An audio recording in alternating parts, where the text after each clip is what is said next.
So EDS is a group of inherited multisystemic connective tissue disorders.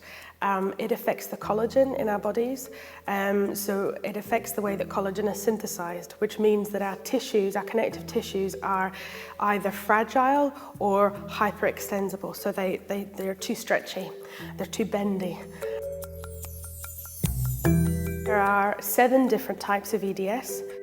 For EDS3, which is the type that I have, that's the most common type, you find that in 1 in 5,000 people that we're aware of at the minute. Whereas in some of the other types, there's only about 8 people in the world.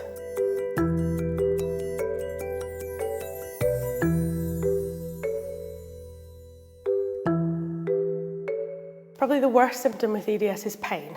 So we have very unstable joints, they subluxate or dislocate easily, and they hyperextend very easily. Probably the other biggest symptom is fatigue. It's kind of a lot harder for us to drag our bodies around than somebody who's entirely fit and well. Our body has to work a lot harder to literally hold us together. Brain fog is another one. Quite a number of people with the type of EDS that I have, EDS3, also have what's called postural orthostatic tachycardia syndrome, or POTS for short. Basically that means that the scaffolding that's holding up all of our blood vessels is a little bit lax, or quite lax, depending on the severity. And so we get dizzy, we get brain fog, we struggle to recall what we're thinking. It can make us fuzzy, it can make people faint. So that's another symptom that's quite difficult to handle.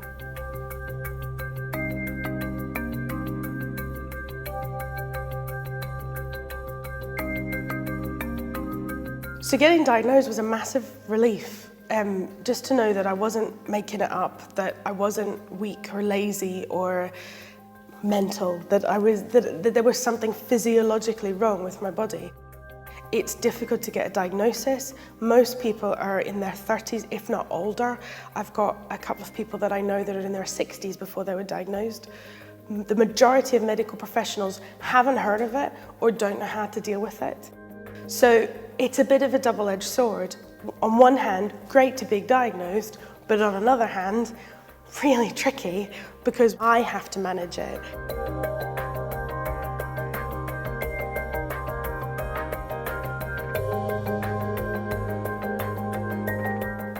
For me at the minute, the main way that I manage my condition is with physiotherapy. So I see a physiotherapist twice a week. I wear orthotics to try and help me keep me balanced. I wear very stable shoes.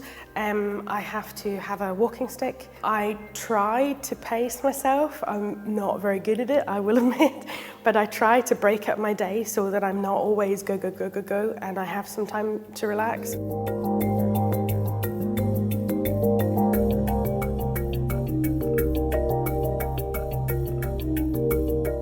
I organise support group meetings, and those support group meetings are huge. So many people have spent the majority of their life misunderstood or in some instances being described as hypochondriacs.